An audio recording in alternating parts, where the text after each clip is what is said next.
Today we are still on the 2024 Universal Flora Integration B qualifying round set of problems, part 3, and we'll be focusing on problem 22, which is the definite integral from x equals to 0 to x equals to 1 of the natural logarithm of x times sine of the natural logarithm of x. So this is an interesting problem, really interesting. I hope you stick around to see how we'll be able to solve it. But before we proceed into the solution part of the problem, I'd like to encourage those of us who haven't subscribed or here for first time, please do consider subscribing to our channel here at Everyday Mathematics. What we do is we do look around and about for interesting problems, and we do try and solve them, and we share with you our versions of the solutions. If you have a comment and you do have a suggestion for alternative solutions, we do welcome your suggestions on this. And please help us to make this an interactive process, but also help us to help others who may need help in solving some of these problems. Without much ado, let's move forward to the solution phase of this video. So our problem is this definite integral from x equals to 0 to 1 of the natural logarithm, and today we choose to use ln for that representation, natural logarithm of x times sine of the natural logarithm of x. We can always write this problem as, since there is a hidden 1 here, we can write this as the derivative of x times the natural logarithm of x times sine of the natural logarithm of x. And we can now use integration by parts, where we say if we have a product of the function v and the derivative of a function u, that's the same as uv minus u dv integrated. So using this expression here, taking this to be our u and this to be our v, so we do have x, natural logarithm of x, sine of natural logarithm of x, 0, 1, minus 0, 1, x, the derivative of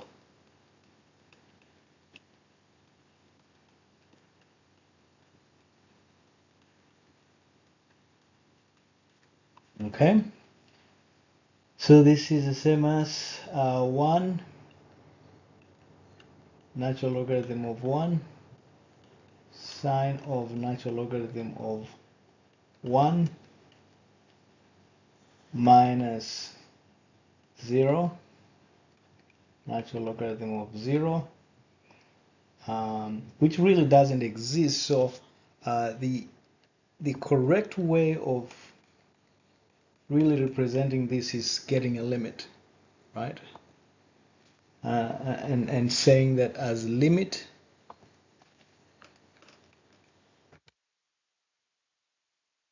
x tending to 0, x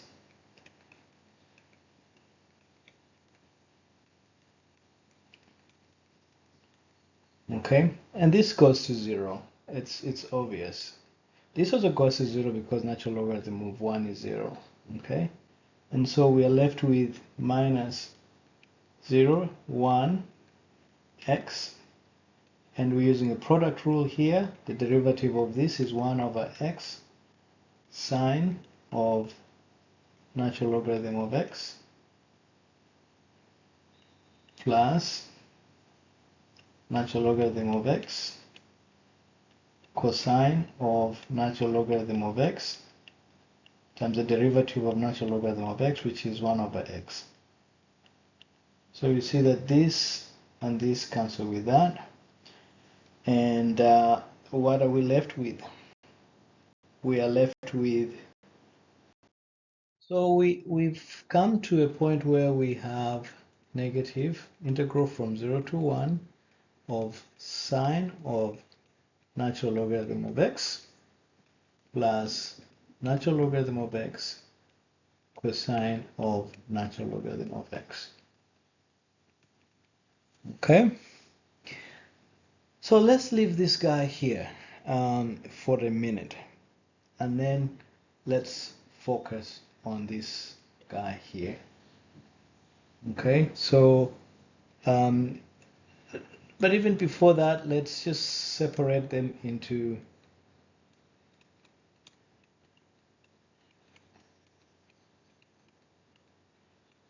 two separate integrals.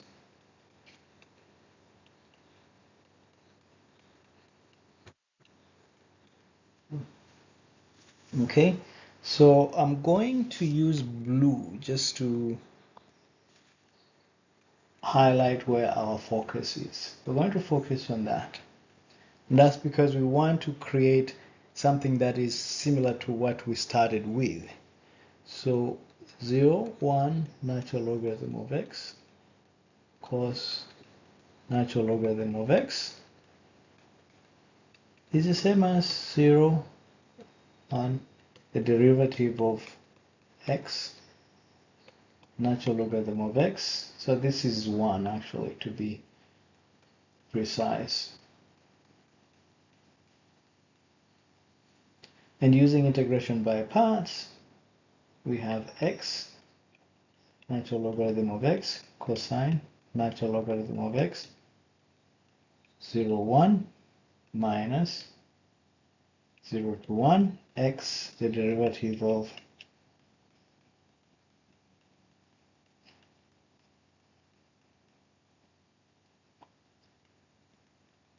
okay. As we can see here, as x tends to 1, this also goes to 0, and so this entire thing goes to 0, and we are left with negative 0 to 1 x. Derivative there, derivative of natural logarithm of x is 1 over x cosine of that plus negative sine of 1 over x. We see that this and that cancel with that. So there is actually natural logarithm of x here. So this becomes 0 to 1 cos of natural logarithm of x dx plus 0 to 1 natural logarithm of x sine natural logarithm of x. And we see that this is the same as the original I that we started with. So if we get back to our original integral, which was 0 to 1 natural logarithm of x sine natural logarithm of x being equal to 0, 1 sine of natural logarithm of x minus 0, 1 natural logarithm of x cosine natural logarithm of x. And we know this to be, this here is the same as what we have here, which is equals to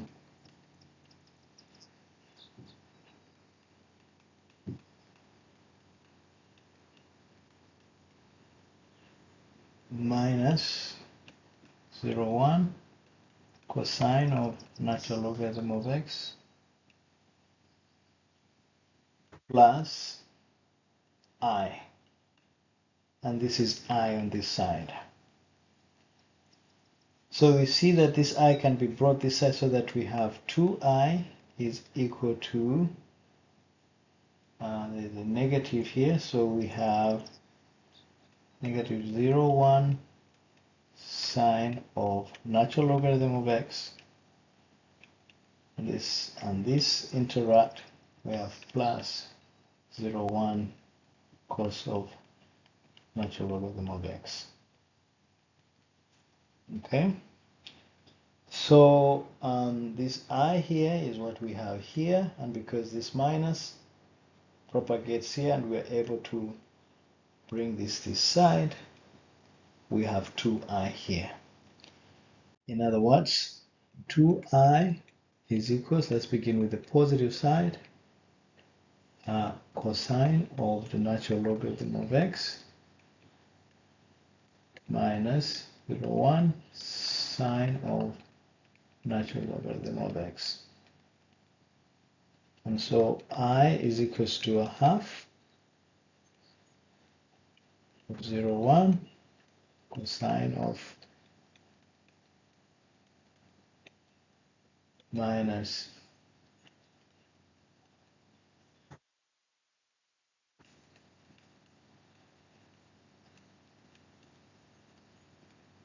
if this is taken to be I1 and this is taken to be I2, we can continue this solution, right? So I1 is equal to 0, 1 cosine of natural logarithm of x dx, and we can say let u be equal to the natural logarithm of x such that du dx is equals to 1 over x, and du times x equals to du dx rather, multiplying both sides by x and by du, and x here from here is the same as e to the u, so e to the u du can be used to substitute for dx.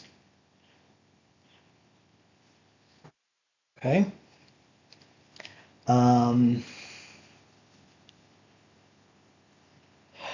Okay. And the thing we can even do is to maybe bring on board. We can bring on board I2 as well.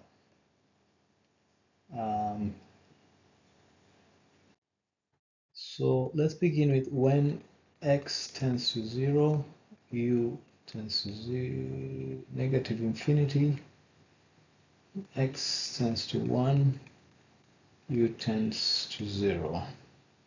So in other words, I is equals to a half, negative infinity, 0, cosine of u, eu du minus sine u eu du.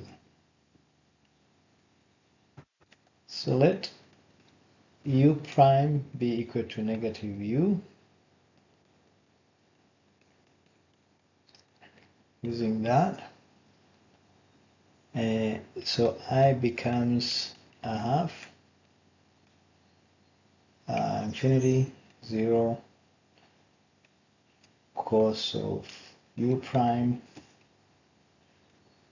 e negative u prime, negative du. And then we have minus, so negative propagates out here, and so we have negative u prime du.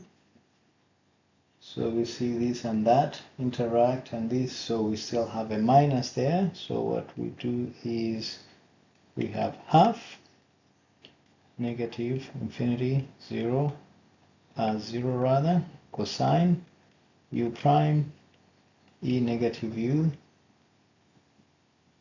du minus, this is 0, sorry, infinity, 0,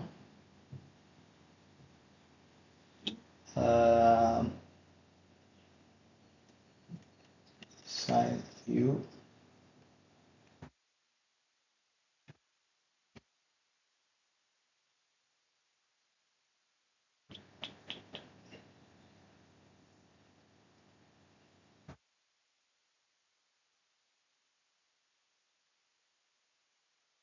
Okay, so we have I is equals to a half, negative infinity, 0, e to the power u prime cos u prime du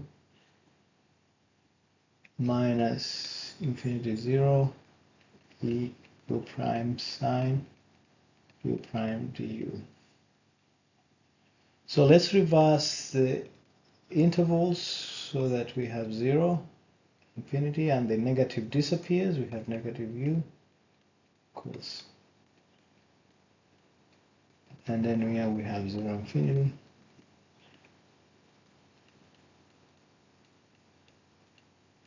Okay, so this is I1 and this is I2. We say I1 is equals to 0. Let's use u instead of u prime. We don't lose anything there. This is the same as 0, infinity, derivative with respect to u of negative e to the u cos of u du. And that is equal to negative e to the negative u cos of u, 0, infinity. And then we have plus 0, infinity, e. We're using integration by parts here. Derivative of cos u. So what we see here is limit as u tends to infinity. This becomes 0, so the entire thing goes 0 when, so we have 0 minus 1 plus 0, infinity, e to the negative u sine negative sine u du. That's the derivative of cosine u. Let me just put a big bracket here. So I1 is equals to 1 minus 0 to infinity negative u sine u du. So which is 1 minus I2, right? And we had seen that I is equals to a half of I1 plus I2 in that last state. So this is the same as a half 1 minus I2 plus I2. The I2 cancels, so we get a half. Therefore, the integral from 0 to 1 of the natural logarithm of x, sine of the natural logarithm of x, is equal to a half. And that is our answer.